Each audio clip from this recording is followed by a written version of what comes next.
Are you tired of the same old pro wrestling? Then check out the amazing action on Powerslam.tv, the biggest indie pro wrestling channel in the world.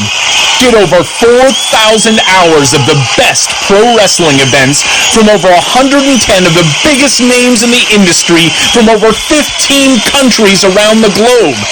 Get your free trial today at Powerslam.tv. The following is brought to you by the Social Suplex Podcast Network.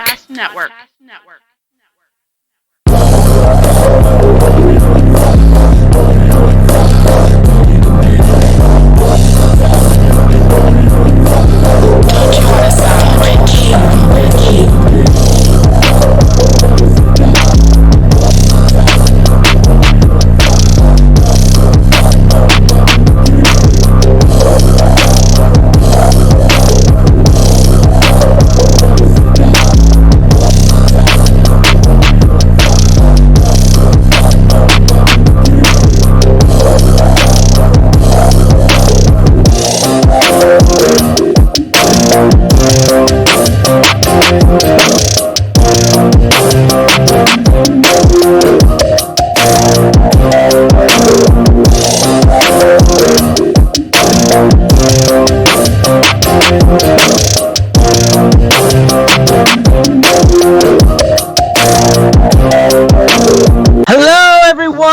welcome to the 70th episode of Social Suplex's podcast about AEW with a proclivity for positivity. Welcome to all things elite. My name is Austin Summers, and I am your lovely, lovely host. And I have my lovely, lovely partner, Floyd Johnson Jr. joining with me. And joining us today, we have the co-host of Keepin It Strong Style, the young boy, Joshua Smith. Man, how you doing? Man, what an intro. I'm doing really good. I do my best. I'm doing good, guys. I'm, glad to be on the show again. First time with Austin, which I'm pretty excited about. And, I can't wait to dig into this Fight for the Fallen episode. I really hope I meet your expectations. Yeah, before we get to that, before the show is, and someone can actually tweet us or message us as this, is the co-host, because it's two hosts, or is there a host and his sidekick is the co-host? I always want to know. I need to know. Yeah, we started talking before, and he's like, all right, so be sure that you say the co-host to Keepin It Strong Style. And I was like, whoa, am I not the host? Like, and then Floyd was like, I thought it was co-host, and I was like, I thought it was host and co-host, and so. We have totally different perceptions, and then I tried to Google it, and I couldn't figure out what the appropriate terminology is. Like, I mean, what's your guys' take? How does this thing work? Yeah, Austin's the co-host, I'm the co-host. I guess it's just kind of like how you want to run the show, like, and just how you want to format it, because you could treat it where it's like you got two equals on your team and they're just both co-hosting the show, like, and that's what it's considered. Or you can have, like, Floyd has very much put me in a position to lead the show along, and then Floyd jumps in where he wants to jump in and where he feels like he can add something. But at the most part, I'm just kind of taking us where I feel like the show needs to go. So I think that's just what he set this up to be, but I think it's just interchangeable for any show that's done. Yeah, he's the Kevin Kelly of this show, and I'm the random guy that sits next to Kevin Kelly. Yes. I think on my show, most people would say Jeremy's the host and I'm the co-host, but there's also a dynamic where he's the babyface and I'm the heel, and if anyone knows anything about pro wrestling, it's usually a heel that makes the babyface look good and that calls the match. And I would definitely say that describes my relationship to Jeremy. There you go. And it's weird too, because I joined like halfway through the podcast lifespan, and now I've all of a sudden become the babyface commentator almost of this show, and I'm like it's kind of like if like for like the longest time it was just like Jim Ross calling a show, and then all of a sudden, like, I'm Excalibur who hops in, and then I'm calling the show out of nowhere. Yeah, that's pretty much accurate. I just know what my strength is. My strength is energy and color. I'm not an organized person, and I'm definitely not good at show control. I'm like, the only other show me and Josh did together is the longest show in all things really, because I'm not good at controlling conversations. I even said we were doing some pay-per-view, weren't we? Yeah, and I told Austin when I asked him to be a host, I was like, you have to shut me up. Because I will keep talking forever if you let me. So yeah, when our first show, he would abruptly cut me off, and he was like, "Do you not like that?" I was like, "No, I need that because the show would be 4 hours every day if he doesn't do that. This is what I asked him to do. It's a request." So yeah. Well, this is a breath of fresh air for me to be on, admittedly a shorter format than the show I do. I think me and Jeremy both need someone to cut us off because we go like 3 hours every single week. Dude, your tangents when you'll be like, well, the last time someone bled, it was in this stadium in 1994, and you'll go off for like 15 minutes, and I'm like, that's like my favorite part of the show because no other show does that. Like, no other show goes into the depth of knowledge of random shit like you do, and I love that. And I love being in conversations like that where just like you just talk and it feels like time's just passing by slowly. But I will say, like when I listened to some of the older episodes of this podcast, I was like, Floyd, my man, like let's get to the next match, brother. Come on. It was like I knew it, and I would be aware when I was doing it. And I still just couldn't stop myself because if I don't finish a point, it's like this itch in my ears, like I need to finish this point. But sometimes I make the same point like 12 times. So you gotta throw all that praise on Cody like it's pyro, right? Dude, you know what?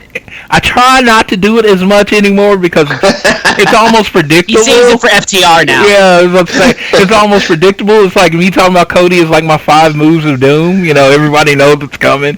So I try to change it up a little bit. I actually, as we get closer to the show, I actually have an unexpected take on the Cody match this week. Okay. I'm excited too because that starts off the show.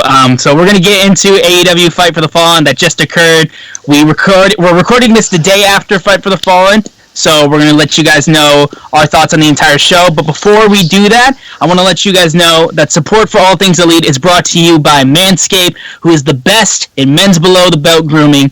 Manscaped offers precision-engineered tools for your family jewels. They obsess over their technology developments to provide you the best tools for your grooming experience. Floyd can tell you himself he's had some great experiences using their products, and I'm sure you will as well.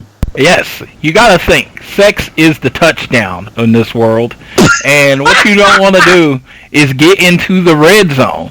And get into the red zone, it just you get there and it's like, oh, you pull your pants down and it looks like pretty much somebody from the 70s rocking down there, with the afro, and it's kind of musty and stinky. And then you know what? You don't score. You don't get the touchdown. What that is, Manscaped is the red zone offense of grooming. It's the perfect play to make sure you finish that score. Man, what an analogy. Yeah.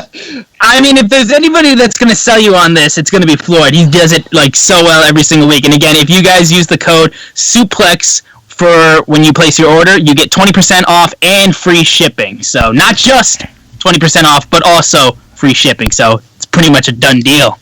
Yeah, our friends over at Manscaped, they definitely are partnering with us to help us here. And the one thing I'll tell you guys is, if you even care about yourself or you care about, your hygiene, this is something you should be doing anyways. Why not use the best tools that are out there? And why not use our promo code to obtain those tools? It's something you need to do anyways, and it goes a really, really long way to help benefit this show and all the shows on this network. So, use that code SUPLEX. Support independent podcast. Yes, please. Couldn't have said it any better myself. Now, also, make sure you're downloading this fine independent podcast on Google or Apple Podcasts. Be sure to leave a rating and review. If you're so inclined to, you can also leave a donation through our podcast provider, Red Circle. And be sure to support us by following us on Twitter, at ATLEPod. Follow Social Suplex, at Social Suplex. Follow myself, at SZoomer4. Follow Floyd, at Floyd Johnson Jr. And Josh, please let us all know what your Twitter handle is. I didn't put one on there because he doesn't have one, do you? Oh, does he not? No, but I do sometimes occasionally jump on the co-managed show podcast Twitter, which is at KI Strong Style. So follow us at KI Strong Style, and we really appreciate it. Yeah, be sure to check out Keepin IT Strong Style on Spotify and Apple Podcasts, and support everybody on the Social Suplex Network. Now, obviously, the big news of the week is Fight for the Fallen, so with that in mind, we're just going to go ahead and jump straight into the show. We opened up with the TNT Championship match between Cody and Sonny Kiss. Side note, before this match starts, I was very, very happy to see Cody truly come to the defense of Sonny Kiss when this match was announced and when we were building up towards Fight for the Fallen, because there was a lot of bad shit that was being spewed towards Sonny Kiss, which kindly can fuck off. If you're like that, we don't want you supporting AEW, we don't want you in this community that we have, kindly fuck off, because none of that shit is needed. But Sonny Kiss stuck by his guns and was very much not deterred by it all, and they went out and they put on a pretty, I would say, solid match. I don't think it was anything truly special, which is a lot of things I can say about Cody's title defenses. For the most part, they're nothing really unbelievably special, but they're solid enough that I don't have anything terrible to say about them. And it was a decent opening to the show itself.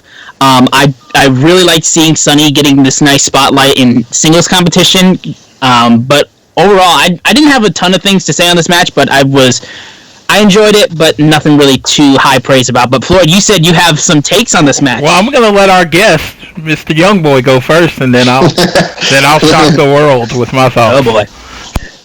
Well, to what you said there, Austin, I heard about what, I saw the response that Cody posted online, but I didn't actually, because I'm not on Twitter, I didn't see anything that anyone was saying against Sonny Kiss or anything of that nature, personally. But that's really great that, when there have been issues like that with different performers and, fans saying things that were impolite or, hateful or racist or homophobic or whatever, that they kind of, that it's not so much about keeping, kayfabe at that point. It's more so about, setting the record straight and letting people kind of know where the company line stands. So, good on them for that. As far as this match goes, though, one thing I will say, I liked the entrances that both guys got. Obviously, Cody, big star, every week gets a superstar entrance, but, to kind of start the show off with the open challenge like this, all the pyro in the world, and all the flames, which he gets all the time, but, it really just kind of sets a tone. It's letting you know, okay, first match, we're kicking this off right. You're watching superstars here, and it'd be one thing if only Cody got that, but Sonny Kiss had an incredible entrance as well, as he was seconded by the Jacksonville Jaguar cheerleaders. That was pretty awesome. Yeah. The roar of Jacksonville. But yeah, so go ahead. Oh, go ahead. No, whatever you were saying. I was just saying, I thought that was pretty awesome. As far as the match itself goes, just a couple quick thoughts. I did not think that this was a great match. And the main reason I would say I didn't think it was, I've seen a lot of people say they thought the match was pretty good, and it was decent, but I do think Cody and Sonny Kiss have a better match in them. These are two really, really talented individuals, and my biggest perception of an issue with the match itself was a timing issue. It appeared to me, just watching it, that, Cody was wrestling at one pace, and maybe Sonny was wrestling at just a nth of a bit more faster speed. There's just a lot of strikes where Cody would throw the strike out, it looked perfectly fine, and Sonny was nowhere in position to take it, and then he would sell it, and then it looked kind of bad and kind of off. But aside from some technical issues and just kind of awkward pacing, the match itself told a pretty good story. Cody did a really good job making Sonny look, like a viable contender. I liked the fact that he was unable to put Sonny away through most of the early portion of the match, and he was kind of getting frustrated. So much so that Arn Anderson at one point told him, I forget exactly what he said, but he kind of get your head out your ass. Yeah. Told him to get his head out his ass. And then Sonny Kiss even hit a crossroads on Cody, which we've seen people do in the past, but, anytime you steal somebody's finisher from them that kind of, shows you a bit of like disrespect. But ultimately, Cody was kind of able to overcome the odds, make Sonny Kiss look good, put him away in emphatic fashion, which is kind of exactly what his job is. So he did his job well. The match was, it was solid. I think the biggest thing for me was just some pacing and timing issues and some miscues. There's a bit of sloppiness. The one thing, Floyd, I know you're about to give us your take. The one thing I thought was interesting was a bit of heelishness from Cody when he peeled off the turnbuckle at one point out of frustration. So, Floyd, what did you think of this match? And, what did you think of the heel tactics that were kind of perceived there? Okay, first of all, my shocking thing, I think this match was completely misplaced. I think it and the Young Bucks, with the Elite versus Jurassic Express should have switched spots. I feel the first match in Dynamite is so important to get the pace going, to get even the wrestlers, even though they're crowd, to get them into it. When that first match hits, there is a different energy to the rest of the show, right? Yeah. This match was not that. This match, I'm not saying it was a bad match. It wasn't. But it didn't fit where it was in the card. It did not have that opening match energy. Cody and Sonny seemed to, their chemistry wasn't right there. Maybe it hasn't been working enough together, but I definitely agree with Josh. They were working two different speeds. It felt clunky to me. It was like those, I don't know if you noticed on those first two kicks that he did, the pump kick and the disaster kick, really got nowhere near him.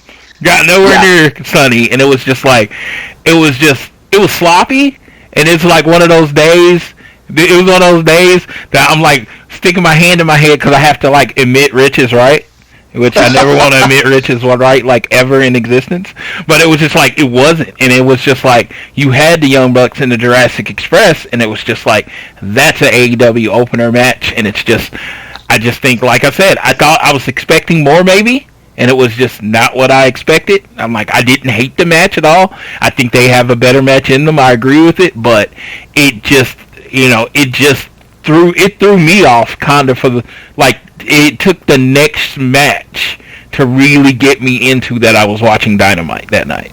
Do y'all understand what I'm saying? Yeah, I think I totally understand. I'm surprised to hear that tick a little bit. I would say in the past, Cody has come through as an opening act on different episodes. The very first episode of Dynamite specifically comes to mind, but I could totally see what you're saying there. You've got a high-octane match, later on in the card. Why not open with that? It's just, like I said, it's just their signature. That has become AEW's kind of signature, and Tony Khan said it was on purpose to start with that high energy, I could put this match up against any match in the world type of feel. I don't feel like Cody and Sonny delivered on that. And like I said, this is probably about as negative as you get with me when it comes to Cody. But it was just like, and I don't know if that was the story of the match. Cody being frustrated, Cody being tired. It looked like they were trying to tell a different story. I love the more aggressive style of Cody. It seems like he's morphing into what he's going to be eventually. And so I didn't have it, like I said, I didn't hate the match. I just felt it was misplaced in the card. Yeah, I can totally agree with what you guys were saying. I'm glad you brought up to the entrance from Sonny Kiss, because honestly, that was my favorite part of the opening match. In terms of the placement, I think that's definitely, I don't know if I would replace it with the Elite versus Jurassic Express, though. Honestly, I feel like you could have easily have just taken the next match, FTR versus Lucha Bros, and you could have put it there, honestly, because I felt like that would have been a pretty solid opener as well. Yeah, and that's a great idea. Just like I said, it didn't have that opener energy, and it's just, that's such a staple of what AEW is.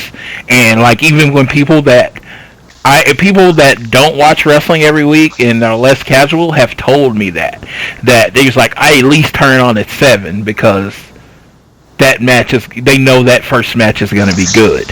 And it was just like, a couple of my friends told me to turn the channel. I'm like, we still got good numbers, but. Well, two things I'll say about that.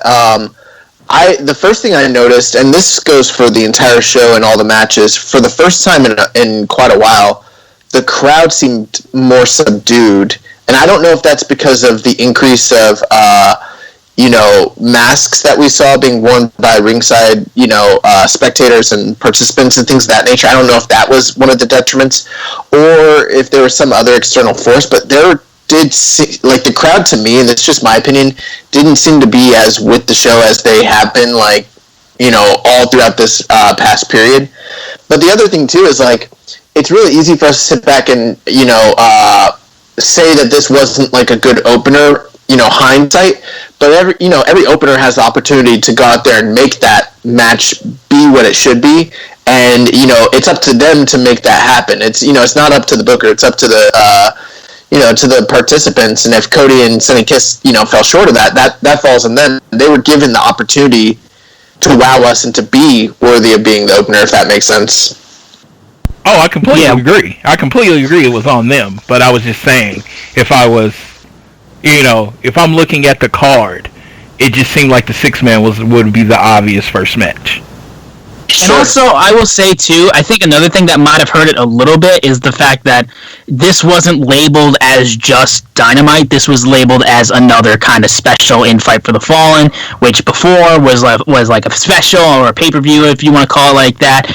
And overall, the card has some pretty dang good matches and some pretty great moments, but it doesn't feel like with Fyter Fest, which felt like just Dynamite but amplified. This just kind of felt like a Dynamite that was just called something else. I agree. If I had high expectations because it was Fight for the Fallen, so part of that is are they going to have special sets? They're going to be a gimmick? What's the deal going to be? And instead, it just kind of looked like a Dynamite. And if I was judging this just off of a regular Dynamite show, this is a solid episode. But because there's that added air of expectation, it almost felt a little flat because of that. If it didn't have the Fight for the Fallen tag, it might not have felt that way.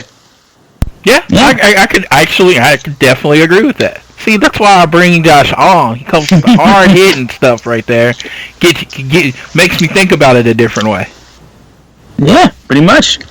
And now we can get into the next match of the show, which was the first time ever we saw FTR facing off against the Lucha Bros. I had very high expectations for this match because, my God, these two teams are on their own freaking incredible, and then you put them together, it's just crazy. I expect nothing but excellence from them. And I felt like it was weaker than I wanted it to be, but I still got a damn good tag team match. But I guess I was, in my mind, I built it up to myself as these guys are going to tear the fucking house down. But I'm not necessarily sure if I got it. I dug the finish, though, with FTR still kind of working a little bit heelish. And then I believe it was Dax who ripped the mask off of Phoenix and just caused that whole catastrophe, and then was able to get the pinfall off of Pentagon, I believe. And then, I thought that finish was really great. And then, actually, no, he rolled up Phoenix while he was concealing his identity. But I thought that was a great finish because while FTR has been presented for the most part as babyfaces, that's not going to last long. And also, these guys are going to do whatever it takes to get a victory. Even if they have to resort to underhanded stuff, they're an old school tag team for a reason. But I thought it was a great match. I just wanted so much more. I think maybe if it went a little bit longer and had a little bit more spots, I think I would have loved this match even more. But what about you guys? Yeah, I'm not going to sit here and try and say that I think that TV shouldn't be on the same, basically fight against the idea that we shouldn't have as many great TV matches as AEW is giving us, because, God knows they're giving us some of the best quality content that's out there when it comes to, in-ring product. With that being said, sometimes we get a little spoiled with that, because we expect, we see the names, we expect, to get, bangers every single time, and this one felt a little bit short of that.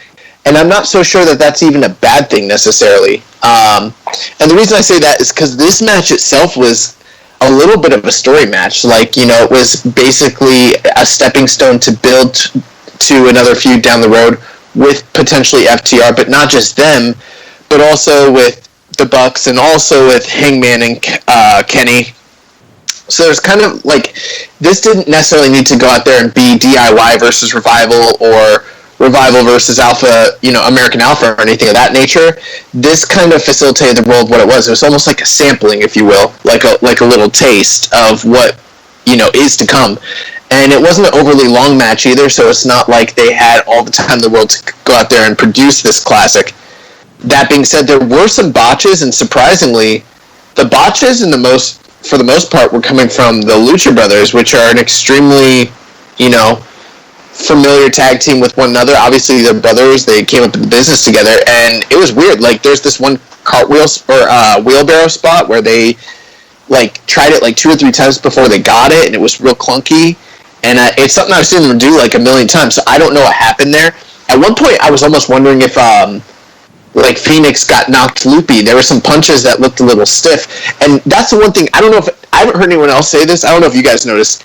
These guys were beating the shit out of each other. Oh, yeah. They were hitting bro, Phoenix, obviously he hit, I don't know which one's Dax Hardwood and which one's Dash Wheeler or whatever. I don't know. The bald one is Dax. The blonde hair is Cash.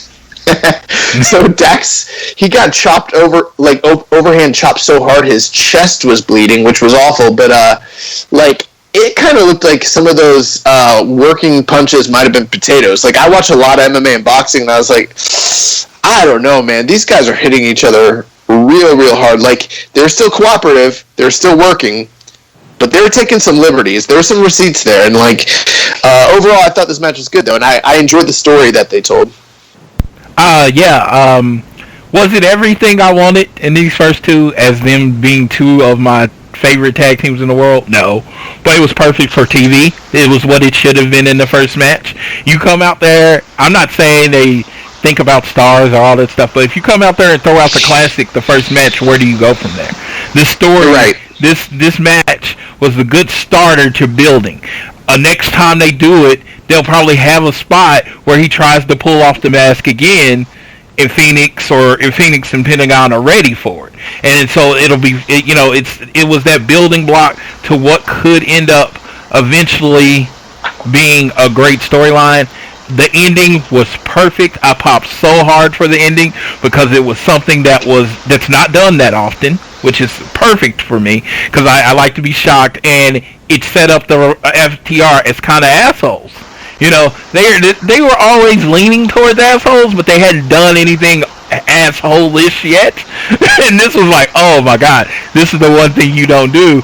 And it's funny, they took advantage of the American rules, and that was a big part of their gimmick going forward, from the beginning, is that they follow the rules, and they took advantage of a difference between American and Mexican rules. By all intents and purposes, they did something that was frowned upon, but they didn't do anything that was illegal.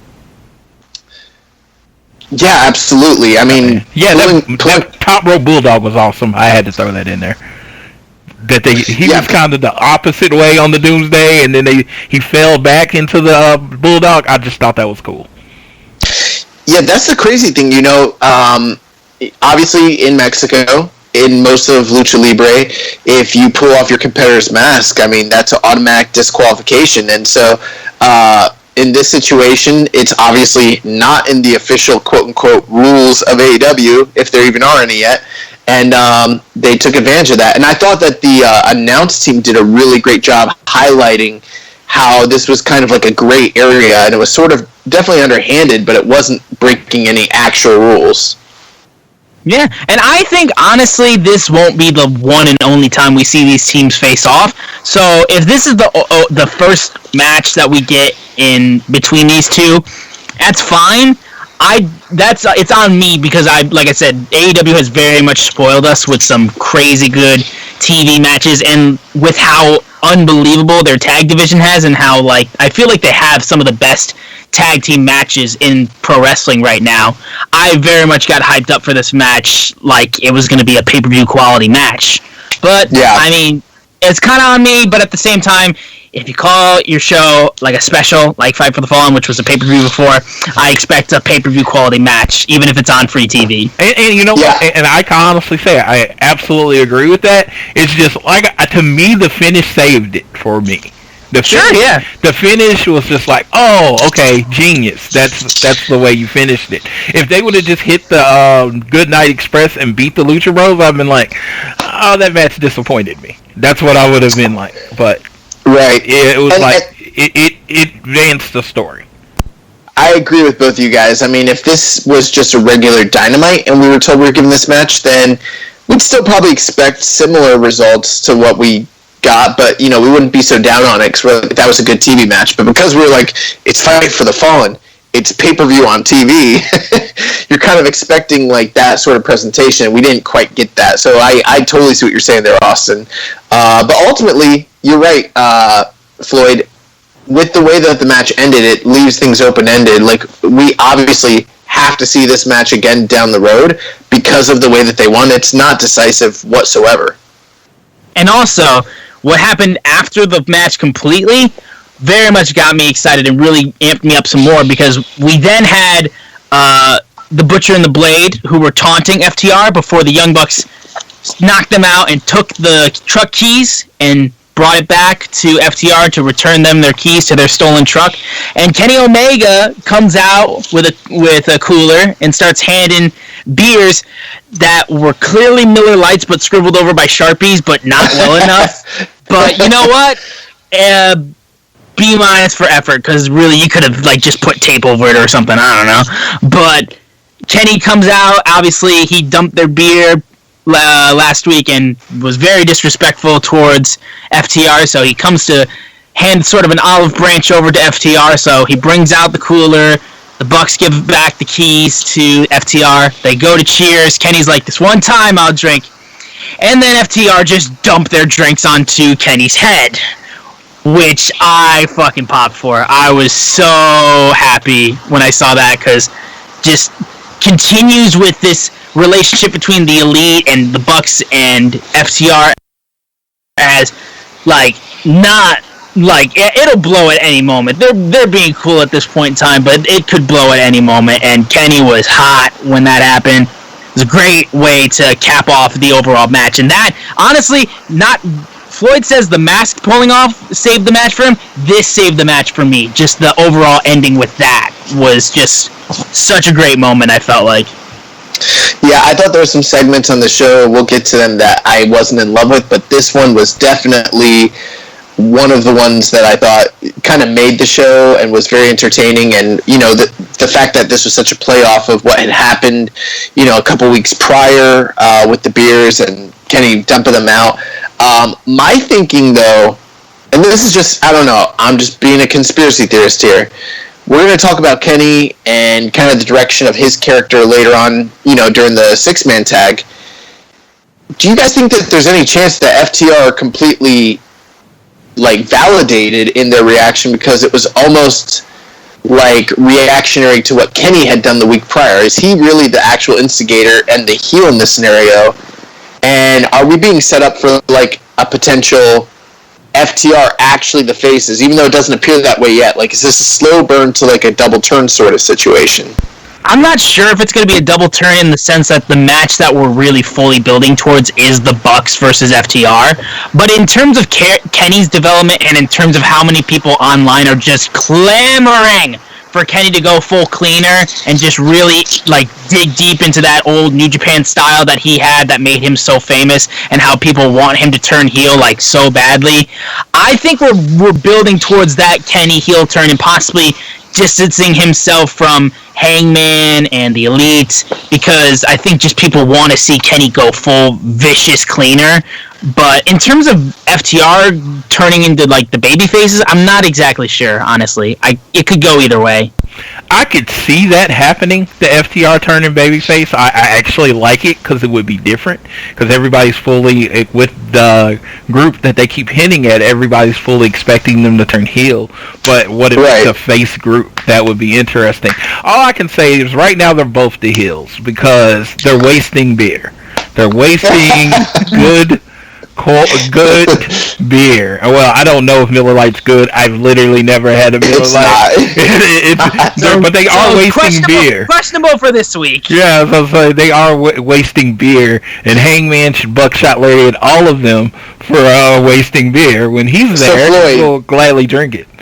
Are you saying that Stone Cold Steve Austin was really the heel against the corporation when he doused them from the beer truck? Do you know, it took me about 3 or 4 months, because I was young and I'm stupid, to realize how much of the beer he wasn't drinking.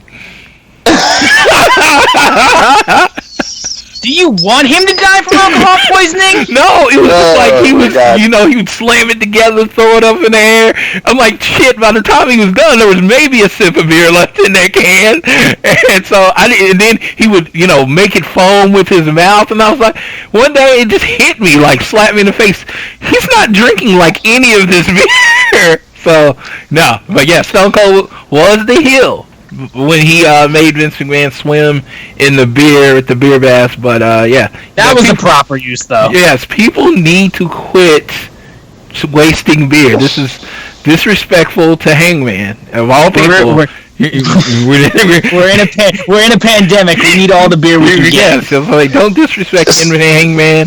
No, but I thought this was hilarious because it was a take. I thought they were just gonna hit it and drink the beer with them, and and I love it when I think I know what's gonna happen and it doesn't happen. Right. Yeah. So that was kind of like, dude, screw you. We know you're only apologizing because your boys told you to apologize. We know you don't actually care. So screw you both of you. Well, I don't know. I mean, obviously, being the Elite is not 100% canon. I'd say it's like semi-canon, but he seemed like to realize when I saw that episode of like the week or two ago, he was like, yeah, I was a dick. Like, he realized that he was being a dick, and there was no real reason for him to like go after those guys. The thing that was shocking to me here, though, was I was like, I've been watching Kenny Omega for years, and I know that he's like, a teetotaler or like straight edge or whatever, and I was just like, is Kenny Omega gonna drink a beer? That's what I was thinking. Like, I was like, oh my god. That's like if someone offered CM Punk a drink and he was like, yeah, brother, cheers. I'm like, what? Yeah, I was a little shocked. But I remember, I've heard that Kenny will have a beer out of, like, social graces, but he doesn't drink. You know what I mean? Like, in a social setting, one sip or something like that, he might do. I have heard that, but, I don't know how true that is. But I was leaning more towards Josh. I always thought he was completely, like, him and the Bucks were completely like, we just don't drink. We don't do alcohol, as they put it. But again, it was weird, and if I would have known he was like the teetotaler, I was like, oh yeah, they're gonna have to do something. But it was cool. It was interesting. We're at this fork in the road where Ken's kind of pissing off all his friends. So what way is he gonna go? Because the Bucks is like, man, we got their car back. We set up this peaceful moment where we don't hate each other, and you screwed it up. So Hangman's mad at him for what he did 2 weeks, and and then the rival, or FTR, excuse me, they were like, they don't really like anyone. So that works. That works. They like Tully and Arn. Everybody else can get beat up. Oh, that's an interesting thing to talk about, and maybe just mention, because I don't want to keep us too long, but Tully Blanchard was like in the audience scouting both teams the entire time. I honestly, Floyd, I noticed this. I saw at one point the FTR throw up the 4 when they were screaming at Butcher and Blade. They were. They did. So. Tully Blanchard, he has the male, I don't even know what you call the male version of RBF, because he just looks like you want to punch him no matter what. Like, I don't think you would have to tell a person that he's a heel, that you just see his face and see how he looks. And he's just a guy that's like, that guy's probably a dick. That kind of thing. Tully Blanchard's probably the nicest human ever, if you even met him. But, yeah, he has this face, this look on his face all the way. It's like, almost like I'm better than you face, and I just think that's awesome. No, that's MJF. And that's not something that you can teach. See, that's the whole thing with MJF. I think he has that I'm better than you attitude, but Tully can be sitting there not doing anything, and the look on his face says, I'm superior to you. Just his natural look. And it might not be anything he does on purpose. It's just he has that aura. And MJF has like the Rick the Model Martel or like Kurt Hennig sort of like he's puckering his lips, he's he's furrowing his brows. He's like making himself look cocky and arrogant like a 92 Shawn Michaels, but like Tully looks just completely dismissive of you as a person. Like, he just does not give a fuck about you because he knows he's better than you. And, like, I totally get what you're saying. Yeah. And also, I'll say this. Tessa, same way. Oh. Boy. You know what the crazy thing about Tessa is? If I did my top 5 of nicest people I ever met in wrestling, she would be in that top 5.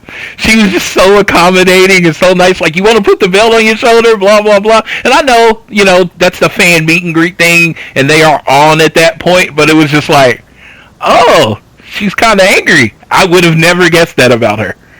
Well, if I had to name the top 5 nicest people that I've met in the wrestling industry, Floyd, you're number 1.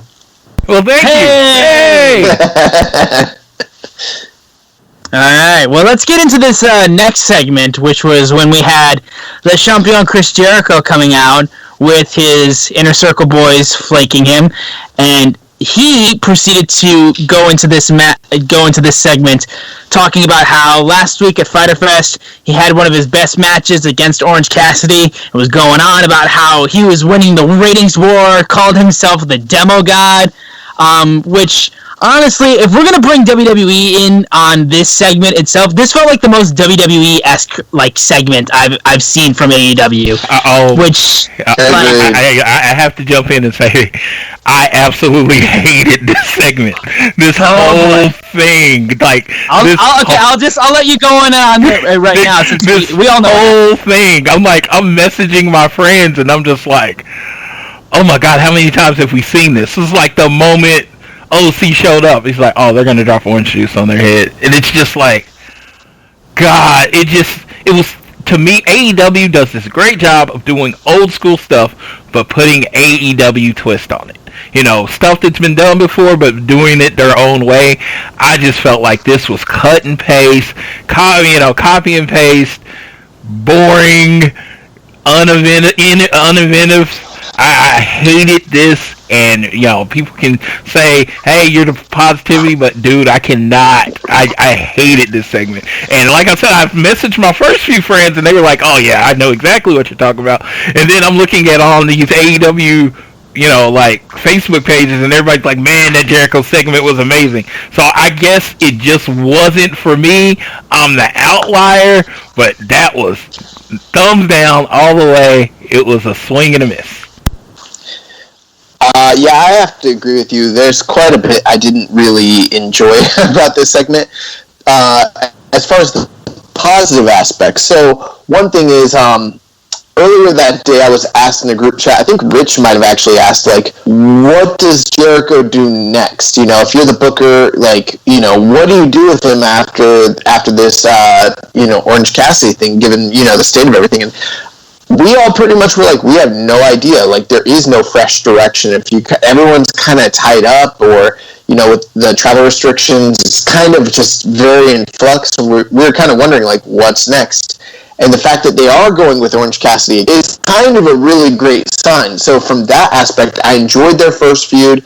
I enjoyed the build. I enjoyed the match itself. So I'm excited for that. But as far as the layout of this segment, I completely agree with you. Both of you guys, this seemed entirely very WWE-esque, dropping stuff out of the sky on a guy. It's just Vince, it's like McMahonism sort of stuff. I didn't really enjoy that personally. And I did think it was funny when Jericho, grabbed the towel and he didn't realize, it was Orange Cassidy's face on it. But they didn't even really show that during the live broadcast. It was sort of like a replay that we kind of saw that because they cut to a commercial.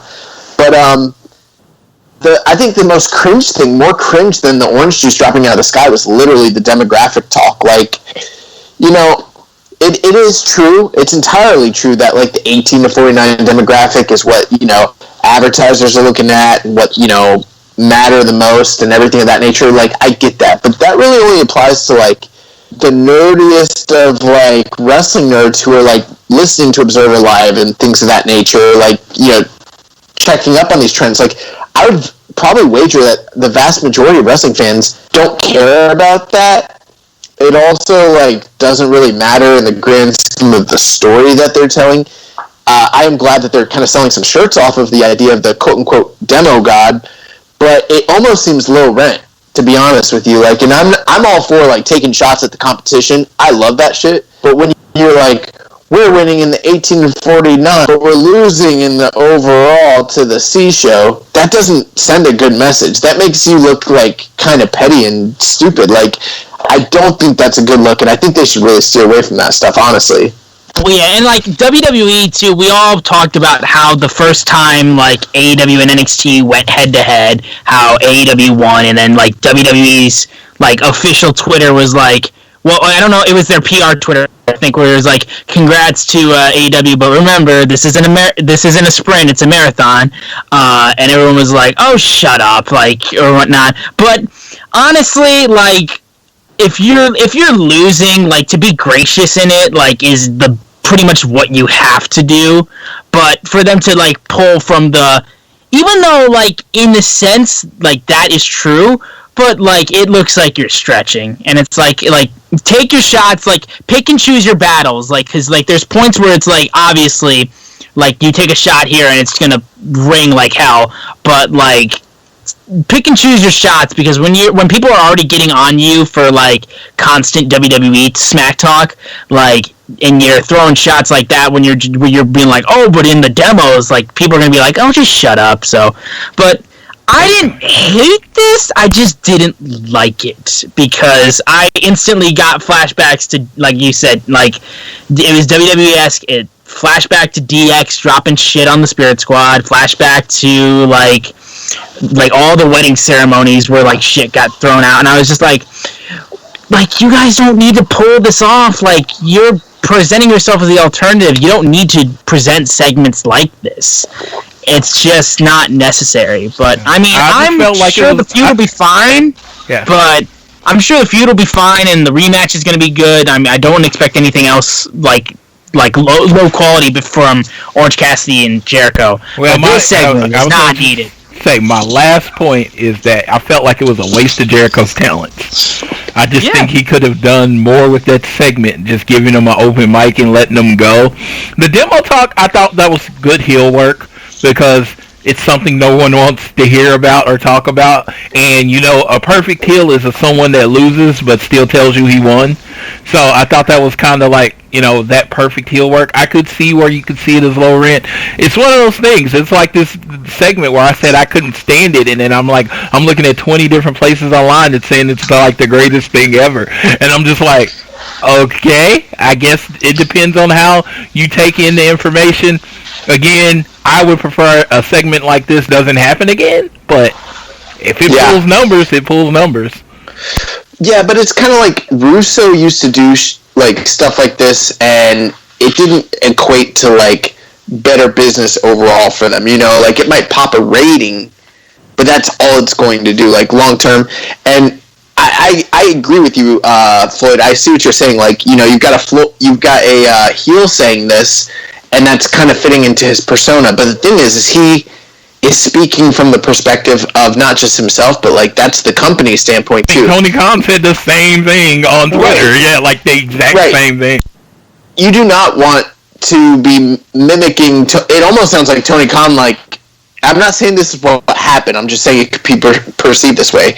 Tony Khan helped write the promo and told him, like, hey, here's a talking point, and then he goes out and says it, and then it's like you're mimicking your boss's, like, standpoint that he already, like, stated on Twitter, like, which also was criticized heavily by people online. Like, I don't know, man. Like, I don't know how much that's going to get people invested into the company. It's like, oh, we're drawing 18-49. Like, does anyone really who's watching really care that they're drawing 18-49? I mean, I know we do because we're covering it, but yeah, I don't know, man. And that 150-year-old guy that happens to be watching, so I don't matter.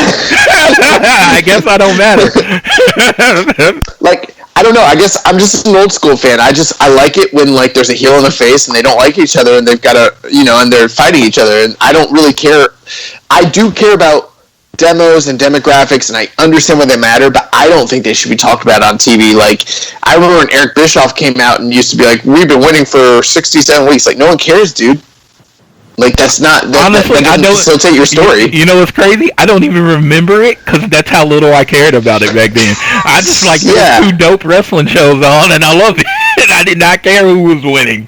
I didn't even know, like, that they won until, I got... smarkier, for lack of a better term, after I left high school. But it was just like, man, these are just two amazing wrestling shows, and then one got way less amazing, and then that's what I noticed. But yeah, I don't know. I'd prefer them stay away from it. Now, if you only take shots at the WWE, take all the shots in the world, because their hardcore fan base likes that.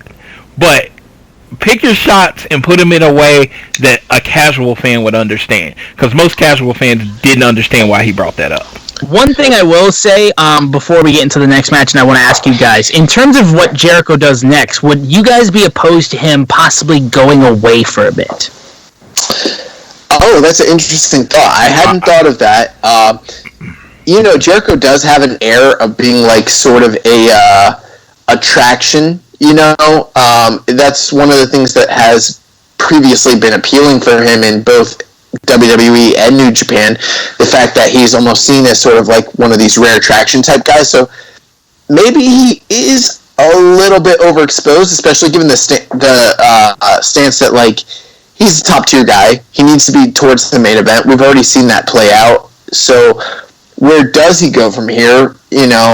I don't think that's a bad idea necessarily. I don't know if with the COVID and everything, I don't know if he can like tour or work on outside projects, but that might not be a bad idea just to kind of keep him underexposed. I would like to see him build to a match with Scorpio Sky. The Orange Cassidy thing seems not to be over, but I think with Scorpio, the new focus on Scorpio as a singles wrestler and how they've had him win a bunch of matches on Dark, I think revisiting Scorpio Sky and Chris Jericho from late November, and maybe Chris Jericho still wins, and then that leads him back into the title picture, but it would get Scorpio on Dynamite every week and in his new position character as a singles wrestler. Who's gonna beat Jericho? I mean, so he's worked with all these young talent. He's worked with Jungle Boy, Darby Allin, Scorpio Sky, and now he's working with Orange Cassidy, and it's like at some point, like the Roosters need to come home. Like, who's gonna beat this guy? I mean, but get their win back? It's only been around. It's only the Dynamite and stuff's only been around 9 months. At some point, it's like a year from now. Right, and I agree with that, and I think like you do. I'm not saying everyone needs to get their win back, and it probably does need to be spaced out. But I'm like, if he sticks around, it's like maybe he should like work tags or something for a period. Maybe there's a tag story for him. I don't know. Because it feels like if he keeps working singles and keeps working all these young guys, at some point, like one of them needs to like get their win back. I don't know. Yeah, I wouldn't have taken the belt off of him. I mean, I like Moxley. I think he brings an attitude and a different a persona to it. But I wouldn't have taken the belt off Jericho at the time. He would still be my champion, and it would, to me, build up to either Hangman or Kenny Omega, whichever one you were picking. Hangman or Kenny Omega eventually building them, but that's fantasy booking at this point. Now I agree. Yeah, and then now at this, and now you're looking at Jericho. I think we should be building up to him in a rematch versus Mox, because that's what you should do at this point. And like Mox is a strong champion. Don't get me wrong, but I think Jericho at the young age of what Dynamite and AEW still is, I still think you need him as the face of your company. Okay. All right. Well, with that out of the way, we can now get to what I felt like was the best match on the show: the Elite versus Jurassic Express, Kenny Omega and the Young Bucks versus Luchasaurus, Jungle Boy, and Marco Stunt. I mean, it's like what you expect with the Young Bucks and the Elite. Crazy spots out of like that you wouldn't expect. The fact that Marco Stunt was getting some legit shots on Kenny Omega, I'm sure pissed off a lot of people, but I thought was pretty cool. but it was a pretty dang good match. I thought the Canadian Destroyer that was like Jungle Boy leaped off of Jungle Luchasaurus, sorry, and then nailed the Canadian Destroyer on, I believe it was Matt. Like, holy shit! Like, that move does not stop being unbelievable to watch. But the Elite was able to get the victory once Kenny hit the One-Winged Angel on Marco Stunt, and once again, kind of taps into a little heelishness afterwards as he starts wailing on Marco after the match before Nick throws him off, being like, bro, match is over, let it go, and just was a lot of unease after that match was over. But I thought it was the best match on the show. I was very entertained by this one. But your guys' thoughts? I got a question for Josh, so he can throw this into his thoughts. I've only been watching Kenny Omega since the first Okada Wrestle Kingdom match, so I guess that was the only Okada Wrestle Kingdom match. Has Kenny Omega ever not sold for anyone? Has he ever no-sold? He pretty much sells for everyone he wrestles against. Even when he wrestles against girls, he sells for everybody, correct? Yes. People really need to get over this Marco Stunt thing. This is just the way Kenny wrestles. That's what I was thinking. Is there a Marco Stunt thing where people are upset? Yeah, that he sold for Marco Stunt so much last night. Oh no. I also saw him like muscling the shit out of like Marco Stunt and like manhandling him, so I don't know what anyone's complaining about. That's what I'm saying. That's the same guy who wrestled the blow-up doll. Yeah, that's what I'm saying. People have to get over this because you're basically saying, Kenny, you should do something you don't do to make me happy. I find that really, really stupid. And since you are a New Japan expert, I wanted you to explain to people that he doesn't do that. It's just not who he is. Yeah, I mean, okay, I don't know if I've ever said this on this show, but I've said it on my show. I'm not a big fan of Marco Stunt personally, and it's no fault of his own. It's just I have a certain, like, there's certain, like, parameters where my suspension of disbelief goes, and he falls outside of it. Like, so I totally understand why some people might be upset that Kenny Omega is selling his offense. That being said, within the confines of this company, within the stories that they're telling and the kayfabe that they're setting, like that, this is the product that they're like putting in front of you. And like Floyd said, it's not like Kenny Omega has ever like no-sold anybody. I mean, people were up in arms when he was giving, offense up to Alan Angels. Like, you know what I mean? Like, there are just certain people, like Ric Flair was the same way. Ric Flair is not, when Ric Flair was a wrestler, he's not going to no-sell something. Like, he's going to sell because he's a bump machine, and Kenny is too. So, I mean, it's one thing to be upset and be like, I'm not a big fan of Marco. That's fine. But to be like, I don't like that Kenny sold for him. Well, you better get used to it because I'm pretty sure everyone in this company is going to sell for Marco on some level because they at least try to paint a believable story where he uses speed and leverage and high flying to make up for his lack of size. So, I mean, that's just what's going to happen. And if you're going to watch this product, you just have to accept it or just be angry about it. I don't know. Yeah, and that's where I come at it. I enjoyed this match. It was exactly what I expected it was going to be. All gas, no brakes. Everybody hitting each other with their best stuff. It was fun. It's like, that's what I can say about this 6-man match. It was really, really fun. And then, after they had the fun and the match is over, they continued the story or the descent or whatever you want with Kenny Omega. And, again, if you want Kenny to if your goal is to see Kenny more as this heelish character, who better for him to jump than the smallest guy? Yeah. Yeah, I mean, he completely dominated Marco and then kept hitting him. There was no reason for it. That's what made it completely necessary. Yeah, this match on the show was, for me, the match of the night. High octane, some of the stuff that I loved, aside from just like, I mean, this was just like move after move after move. These guys just like kept such a frantic pace, like it was kind of insane. But towards the end, the moment where like Marco was in the ropes and Kenny's getting ready to give him a V-trigger, and then Luchasaurus like drapes his body over him to kind of like protect him because that's all he can do in that moment. And then Kenny's like, "Fuck it, you get one." And then after he like gives a V-trigger to Luchasaurus, he gives another one to Marco Stunt, and then he's out too. Like, I loved that. You guys mentioned the Super Destroyer, like the elevated or assisted destroyer, and it's like this is the second week in a row where we've seen just an absolutely insane destroyer spot, and like part of me is excited to see what, like, if next week someone else tries to top it, but I'm also like equally parts terrified of that because they just keep upping the ante, and like at some point like these destroyer spots are getting like kind of insane.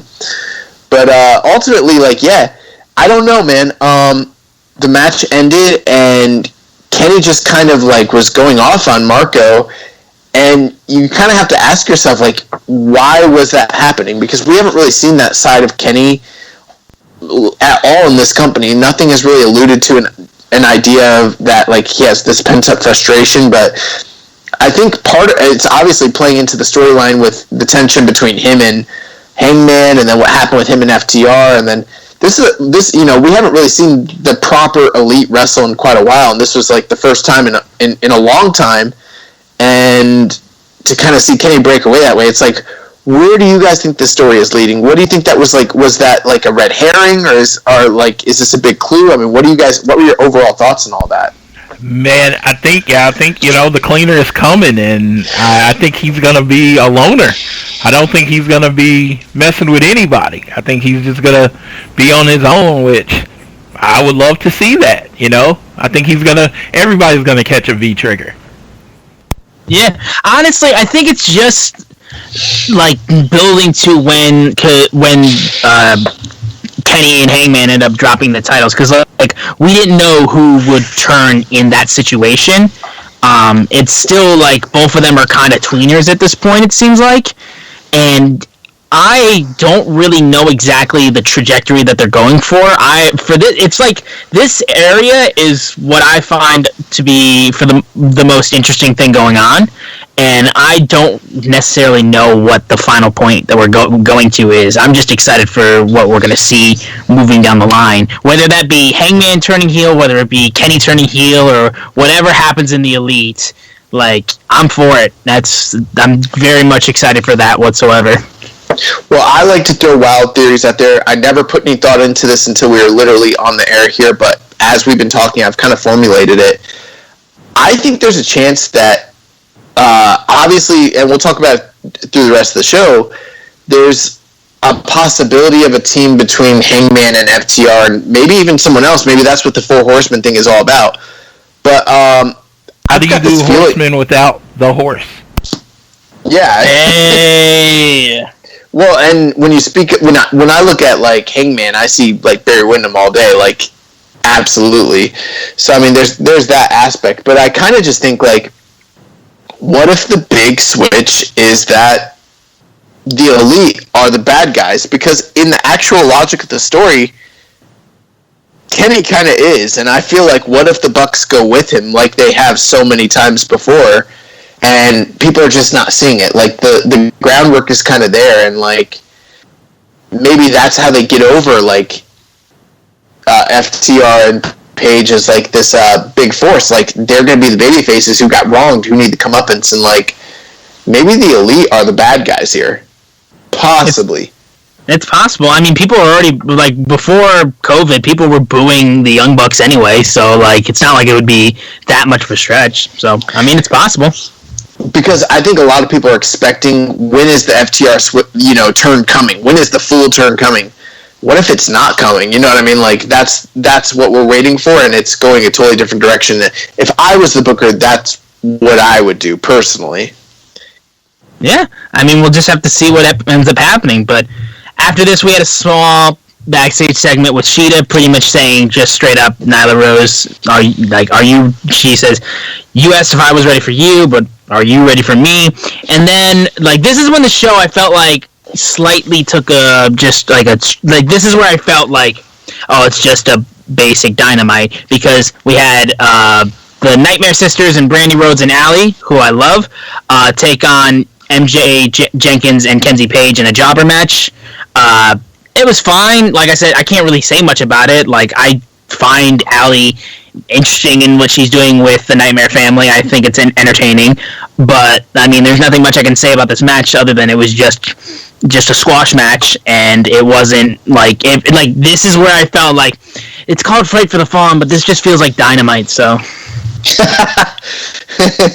I mean, my only thoughts here really are that I liked MJ Jenkins a lot. We used to see her on the Largo Loop, and I was glad to see that she got some work in AEW. There you go. Yeah, my thoughts on it is the reason this still felt like Fight for the Fallen because it was a callback to the first Fight for the Fallen, where Allie and Brandy wrestled each other at the first Fight for the Fallen, and then now they were a tag team in this Fight for the Fallen. So you see how their story has progressed a year, and I've always said this whole thing with QT is all about Allie trying to get her revenge on Brandy. So how that story continues, I would like to see. Good to see MJ Jenkins get some work. That was awesome, but yeah, I will never be like first in line. I like this match what it was supposed to be. They just won. So this was like Gato long-term storytelling, huh? Well, they kind of, the whole Nightmare Collective that they want you to kind of forget about. They just like, we're killed it. It's gone. That didn't happen. They want to, they're trying to get back because she cut Allie's hair when she was in the Nightmare Collective. So they have all of this history between Brandy and Allie, and it's like, do you really think Allie just let all that slide? That beef just went away? Again, and I like what's going on with Allie and Brandy, but I would have preferred something other than a squash match. So, but I mean, yeah, it was great to see MJ Jenkins and Kenzie Page, but. Yeah, I mean, like, I'd prefer something other than a squash match for these two. If this feud is something that's been going on for a while and, like, what this storyline means is a lot bigger than just having them compete in a squash match that you could have just seen on Dark. But then, Floyd very much predicted what would happen with Nyla Rose and her new manager, none other than the one and only Vicky Guerrero. And like I said, I love that she's here. I just want the onslaught of boos that I know she would have gotten if we had a full crowd there. Because, she was just channeling her. It's just who she is. She's just a heat magnet. And this is where you could tell, like if you were in that crowd, you should have booed your freaking head off at her. Like, and that's where I felt like maybe, like what you said, maybe it was, Josh, maybe it was the masks. Maybe they were just kind of, like, just not in it. But I wanted to hear just onslaught of boos towards Vicky. Yeah, I thought that the whole night was kind of that way. If you notice some of the offense from Luchasaurus that got huge reactions a few weeks ago, kind of didn't even get any sort of reaction here. So I'm not sure what the deal was, but yeah, this was congratulations to you, Floyd, and accurately predicting this. I think some people thought this was one possibility. It made sense on paper. I was kind of hoping it would just be like Taz. Again?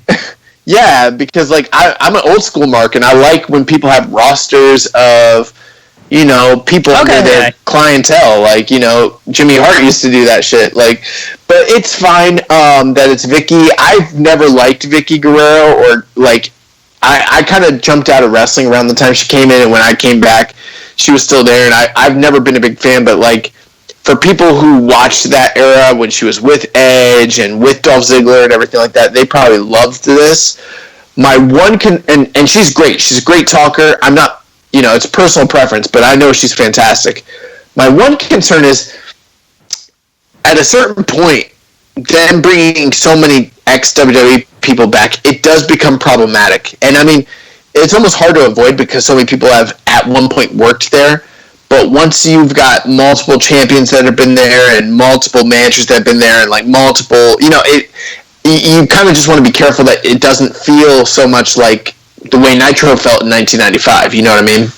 Sure, yeah. And I think it's just because, the issue is just, with those guys and girls that were from WWE, for the most part, the reason why they're bringing them over is because that's the other thing too, is that I mean, with WWE, you could be like, oh, they're getting too, like, heavy-headed on bringing people from Ring of Honor and New Japan instead of making their own talent through their own, like, system or their developmental.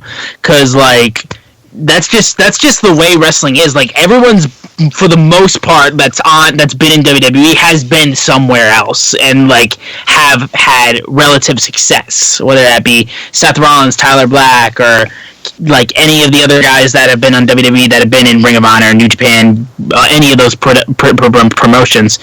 But I at least think the reasoning with the WWE guys in AEW is just the fact that they weren't utilized the way that they should have, I guess. And that's just kind of how it's different. Because with WWE more so, it's like a lot of those guys that went to Nitro were utilized very properly in WWE and had very great success, but just went to Nitro for better money. And that's just kind of the reasoning that happened with that. But for WWE and AEW, it's more so like these guys weren't utilized how they wanted to be or how the fans wanted them to be, so they jumped ship.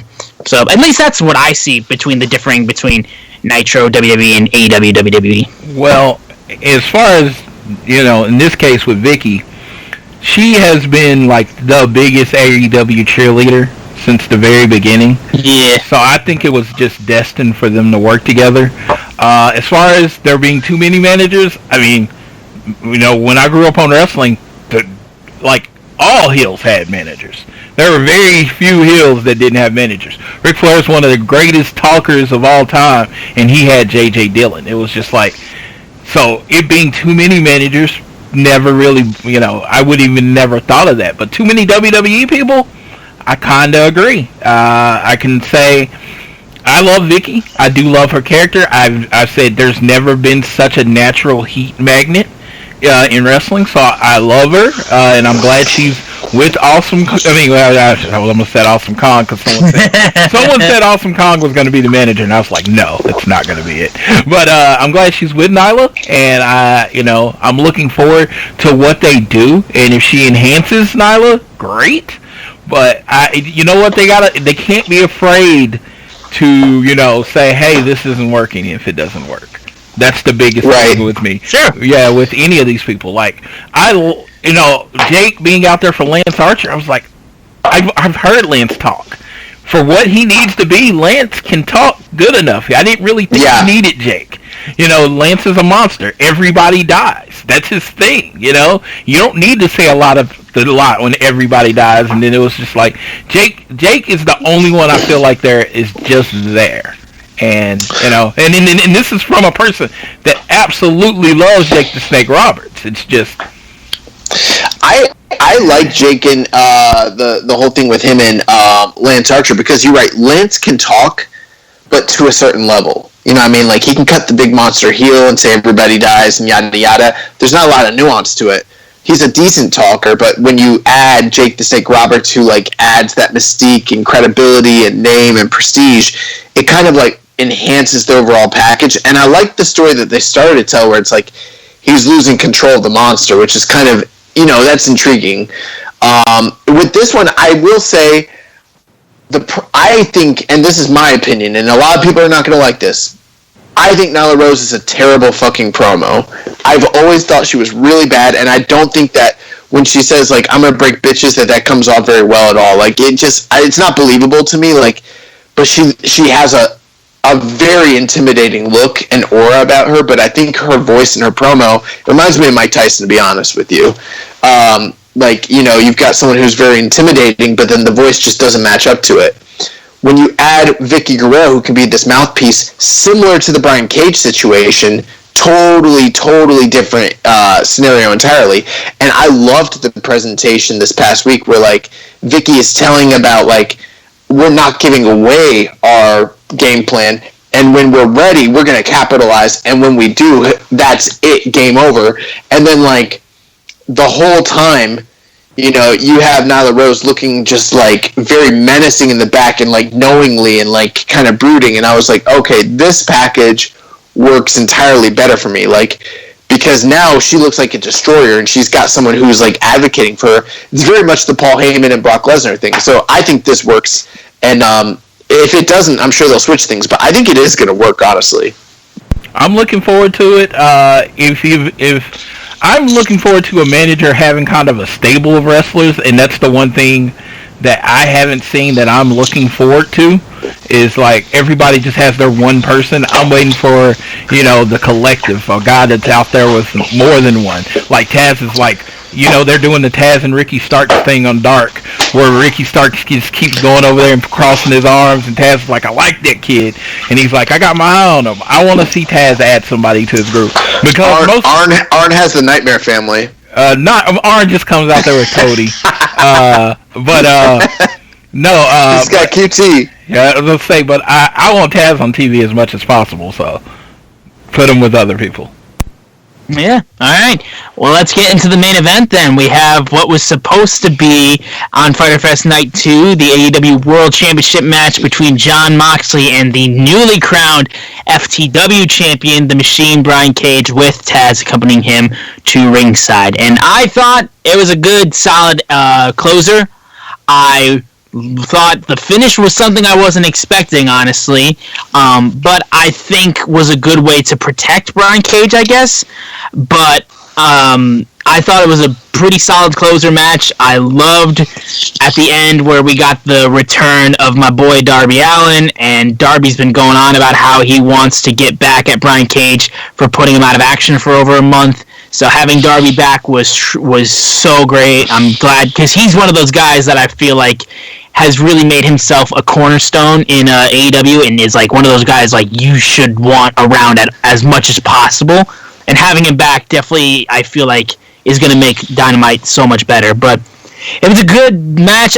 Considering how much it was delayed, though, I mean, I'm sure a lot of people were like, well, if it's getting delayed by another week, I mean, we better get a hell of a match. And I'm like, I mean, it's the... I don't know what people were fully expecting, but I thought it was pretty solid, and it was a good closer. But I don't think people thought Brian Cage was going to take the title from John, at least. But the way they had it finished was a good way to at least protect Brian Cage. So overall, guys, thoughts on this main event? Yeah, I mean, ultimately, I kind of echo your sentiments. This was a really good TV main event. It was something that was built up for a while. I thought they did great. I really liked Moxley's promo where he talked about how he was going after the bicep that was surgically repaired.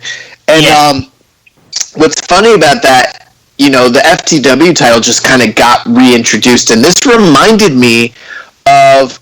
I can almost guarantee you, this is how much it reminded me of. I can almost guarantee you that Jon Moxley went back and rewatched the promo that Taz did at Barely Legal 1999 when he was getting ready to unify the titles with Sabu, because like these promos were almost verbatim, like the same idea.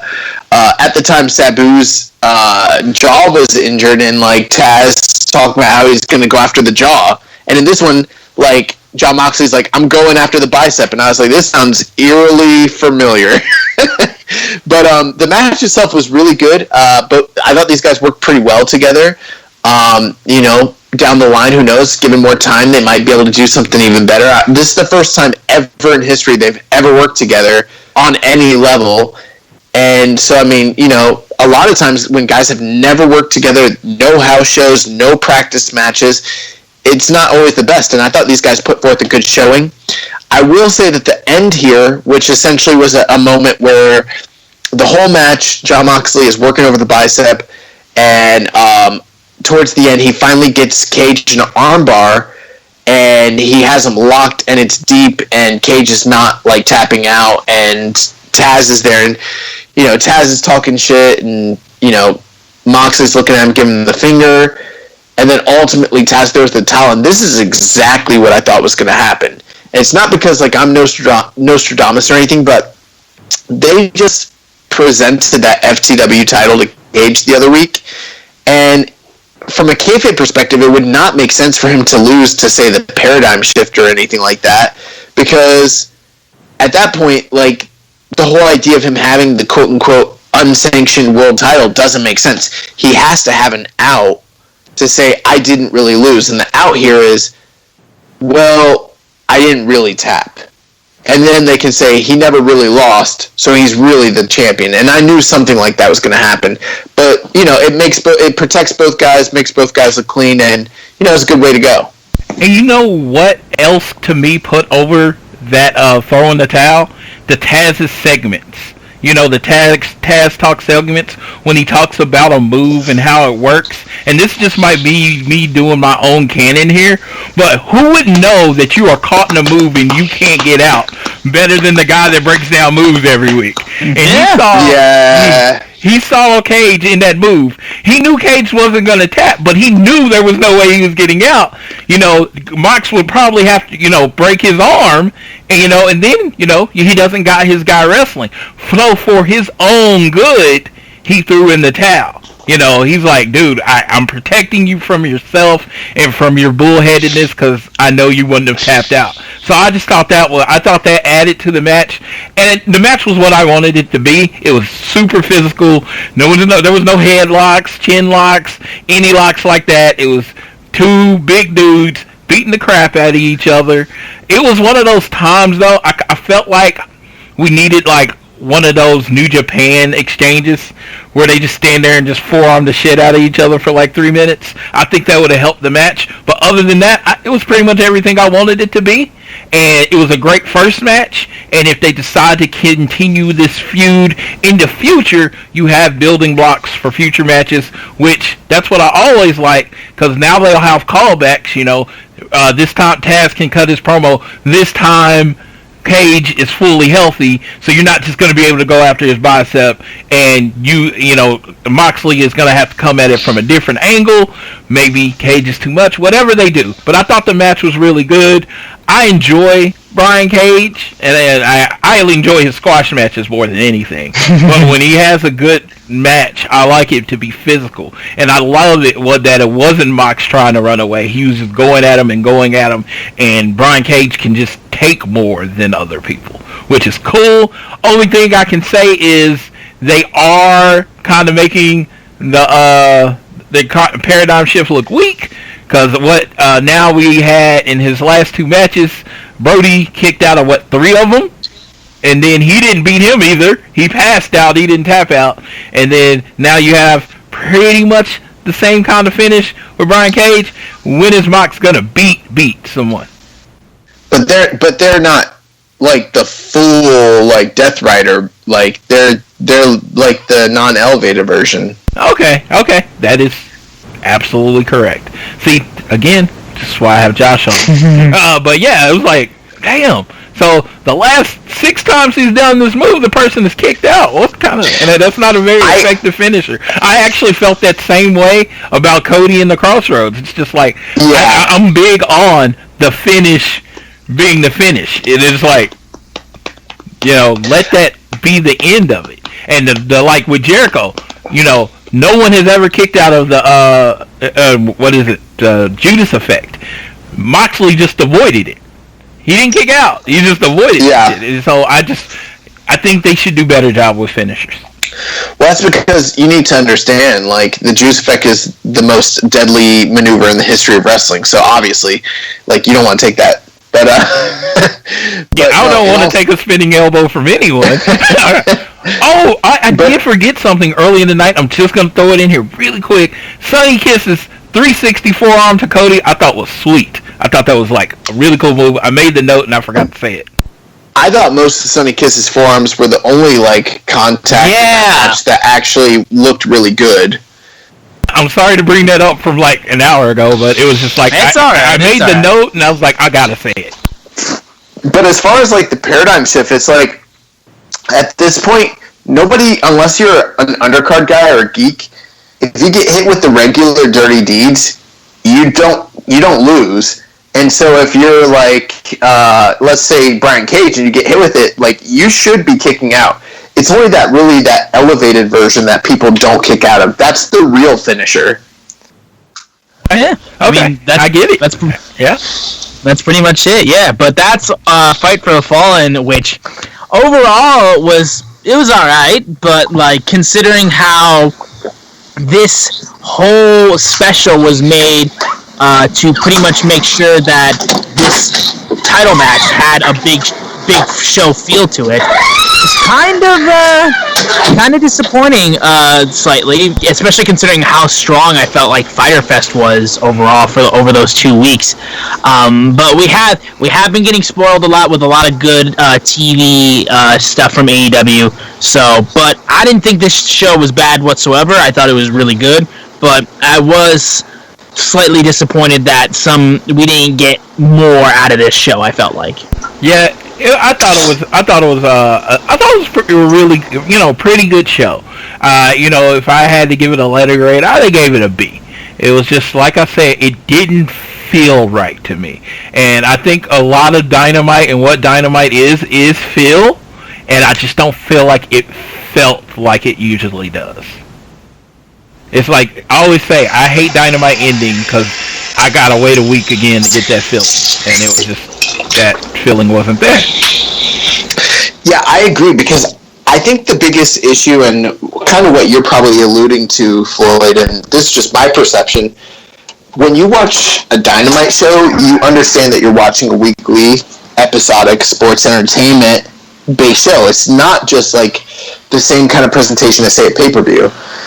This had more of a pay-per-view presentation without the actual pay-per-view quality of the matches, if that makes sense. Whereas the last 2 weeks, especially last week, felt kind of like an actual pay-per-view. This was still a good show, but it didn't have the kind of things that it wasn't even the wrestling that was bad. It was sort of like the in-between, like the great like stories and segments that you're kind of used to from a Dynamite. It kind of lacked that. Yeah, and it's like, I mean, what are you going to do? But anyway, we got to get into our preview for next week's Dynamite that takes place on July 22nd. But real quick, before we get into that preview, I want to let you guys know that this episode of All Things Elite is brought to you by PowerSlam TV. PowerSlam TV is where you get access to over 4,000 hours of content from over 110 of your favorite wrestling brands from countries all around the globe, right on your mobile devices and laptop. And if you use the code Social Suplex, you can get your first month completely, totally free.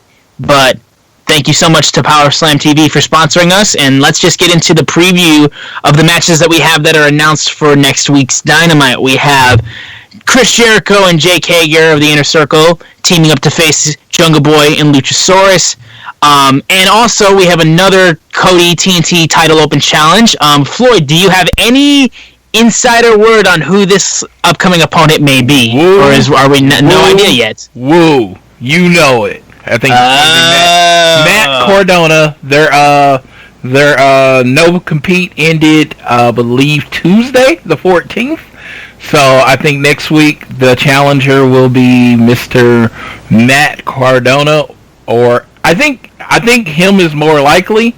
I love that Warhorse got mentioned on a Road 2 this week. I literally am not familiar with Warhorse at all. So, all right, good on the kid. But, Ryder Riot, Matt Cardona's coming on. Cardona cancel. He's going to bring ratings. First million person Dynamite next week because of Matt Cardona. I mean, who knows, man? Possible. We have a Falls Count Anywhere match between the Young Bucks and Butcher and Blade. I'm sure it's going to be just absurd. We have Hangman Page versus number 5, Angels, which should be alright. We also have MJF who will be competing, and Evil East versus, oh god, I'm going to butcher this name. Floyd saved me before I butchered it. Diamante. Yeah. Cool. I knew I was going to butcher it, which is why I passed it off to you. But real quick before we wrap up the show, guys, any thoughts on what we're seeing next week on Dynamite? I love street fights, and one of my favorite things about street fights is people wearing street clothes, and you better believe that Butcher and Blade are coming in their hipster-esque clothes to fight the Young Bucks, who are going to show up and they're not going to change their gear at all, because that's just how they are. Like, they're just going to literally be wearing their regular gear, and like Butcher and Blade are going to be in the white like pants and the white tops and the suspenders. It's going to be great. Yeah. Yes, with all the injuries to the women's division, I'm most excited about Ivelisse and Diamante. I want to see what they got. I know I've always been a fan of Ivelisse. I've seen her locally. Ivelisse is great. I think she's a really good wrestler. Diamante was in LAX in Impact, and she didn't wrestle as much as she accompanied Santana and Ortiz. So when I watched, I mean, she might have a long history of wrestling, but when I watched, she didn't wrestle that much. She was just part of the group, so I like to see that. I could also see this, and this is just me throwing in there. I could see Nyla Rose coming out and beating the crap out of both of them. No, not if they're like advertising like that. It is possible, but like maybe after the match. No, I just saw in my head, to announce Vicky Guerrero with authority. She just comes out and has Nyla just beat the crap out of both of them. That's okay. You know what? That's not terrible booking. The only problem is because of COVID and because of like the limited roster they have, I would prefer Austin's booking where it's like maybe after the match. Yeah, and I was gonna say that I am happy. I don't know how close they were to signing these two or anything before it, but you have to know that a lot of women are getting more opportunities because of all the injuries on the roster. And you know what? You might have a diamond in the rough. One thing I don't like, and I don't know where she lives or what her situation is that you gave Abaddon that big dominating victory and you've done nothing. No segments, no anything on Abaddon. So it's very confusing.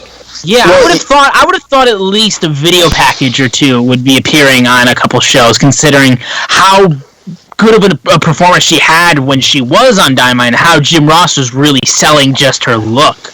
So I was surprised that we haven't seen maybe a YouTube package video whatsoever. Something. Yeah, it's just, something. She's literally just went away. Yeah, even if she appears on the Elite. Yeah, something. I mean, watching WWE, obviously this isn't a show about WWE, but like they're kind of like the center of the industry, and like they give a lot of examples, and we can kind of see like it's tough to book monsters, and it's really tough to book several monsters in the same division when it's a limited division. I think they're probably holding her off because they're trying to reestablish and rebuild Nyla Rose. Can you imagine what that roster would look like right now with Abaddon being pushed on TV and Nyla Rose? Everyone would pretty much forget about Hikaru Shida and just want those two to like fight each other, and then once it was over, where do you go from there? I would never forget about Hikaru Shida. I love her too much. But that is an amazing point, though. That is an amazing point. I would have never thought of that. No, that's an amazing point. Yeah, you two have two very dominant characters, so you're reestablishing Nyla, so you keep Abaddon away, and when you think anybody's forget about her, then you bring Abaddon back, and she is just just as dominant as she was before. So I'm down. I dig it. They should keep Abaddon quiet, keep her on dark, accumulate some wins, and then when the time's ready, bring her up when she's ready to challenge, say, a Hikaru Shida or a Nyla Rose, whatever the case is, and kind of quietly build that record. Sure, yeah. But I mean, that's everything going into AEW Dynamite for next week. That's our preview, and that's gonna do it, I think, for this episode of All Things Elite and our covering of Fight for the Fallen. I want to thank Joshua for being on the show. It was an honor to have you on. It was very nice meeting you for the first time. Yeah, absolutely. Same, man. This show has had a lot of great contributors over the past, and a lot of great hosts and co-hosts, and we appreciate everything everyone's done. But I've been listening. I've listened to literally every single, and Floyd doesn't know this. I know Floyd is an avid listener of my show, but I don't think he listens to every single episode of my show. But I listen to every single episode of his show. I listen to every episode where you're discussing the show. My first episode, what I missed is when the first episode I ever missed is when New Japan stopped doing shows. That was the first one. It was and I stopped going to work, so I listened when I drove to work. So so there was never that situation. But now that shows are happening again, I haven't missed the episode since they started back. Well, what I'll say is that I think that, Austin, you've been a great addition and asset to this show. It's tightened things up. And I'm glad that there's a bit more consistency here. Yeah, and I thank you for complimenting my ability to pick talent. You know, thank you. I know that statement was for Austin, but I felt like it was for me. No, I'm kidding. Austin. Now, my big question is, why isn't Austin in the group chats? That's what I want to know. I mean, like, you're kind of holding him back. Because Austin's under 30, you know, so he doesn't use Facebook. Oh. Do you know it's funny? The only reason I don't use Facebook, the only reason I have Facebook is for the group chats and for the wrestling groups that we run. Austin's more than welcome. You know what? It was like Austin was like, I was like, you want to do a show with me? And I know he thought it was like a soft welcome, but then I was like, here's passwords, here's this. You are a part of the show, and I'm like, yeah, you are. He did not treat it slowly at all. It was like, bro, you're in the deep end. You better know how to swim. Yeah. I'm like, okay, that's what we're doing. Here's the Reddit stuff. Here's everything. And he's like, is there anything I should be messaging? Say what you want. I don't care. I say what I want. Yeah, I was cussing in this episode, and like on my show I cuss like whatever I want, but I was like, I don't know if I should do this. It's Floyd's show. Hey, bro, I think I upped the swearing quota on this show. That's just because that's how I talk. Yes. You know, and it's funny. I will say, and we'll let everybody get away in just a second, but you look at Austin. He is very unassuming. You would not think he cusses like a sailor. Like, at all. I'm just very passionate in the way I talk, and the way I add to my passionate speaking is just by swearing a lot. If I end up getting my sports broadcasting career and I'm like on live TV, I'm gonna need to cut that shit out. Yeah, his podcast that I listened to, that was like, I was listening and I was like, dude, this dude has the perfect like radio podcast voice, and then he starts dropping F-bombs, and I'm like, I forgot what the rant was about, but he said like 10 in like a minute, and I was just like, okay, me and him are doing a show together. Oh, before I joined the show, I was it was weird too, because we'll do this short little tidbit and then we'll close the show. But when I started doing podcasting, my school, Central Michigan University, was hiring for wrestling podcasters to do one of their shows, and I did that with my good friend Chad. And we did this show called Ringmasters, and then we got tired of just doing it for CMU, and we kind of wanted to branch out and do a lot more opportunities. We were getting opportunities with StarCast and other stuff, so we kind of branched off and rebranded as Pin to Pro Wrestling Podcast. And because we weren't under a college banner, the reins were off, and we got to say really whatever we wanted, and that's when I just was like, if I swear, I swear, and if it happens, it happens, because I don't really have a filter when I talk about stuff like wrestling or music or whatever I'm passionate for, because then I'm just, fuck, shit, bitch, oh my god, and that's just where it all goes, but yeah. We can't cuss. I don't cuss a lot because I can't cuss at work, and I'm at work more than I'm anywhere. So when that is where the cussing got taken away from me. I actually was raised with the Marines, so cussing was very much a part of me. Yeah, no, I can't see that getting over.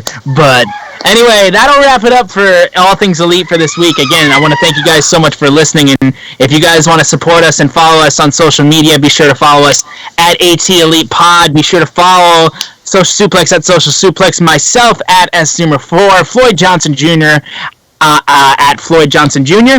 And be sure to follow Keeping It Strong Style and support them at KI Strong Style. And be sure to show love to all of the shows that we have here on Social Suplex. Now, Floyd, my brother, take us home. Well, again, thanks to Young Boy for being on the show. He brings up the wrestling IQ by at least 10 points on this show every time he comes here. And I just appreciate everyone listening. I want to throw something out there. Like what you like wrestling. Wrestling is a niche already, and if you like specific part of wrestling, you're part of a niche of a niche. When you talk about wrestling to other wrestling fans, you at least like wrestling. Just remember, the other 97% of the world that doesn't like it think we're all freaking idiots. So why don't we take care of each other? And just remember, whether it's home, work, or school, always do your best. Always use your best. To be elite.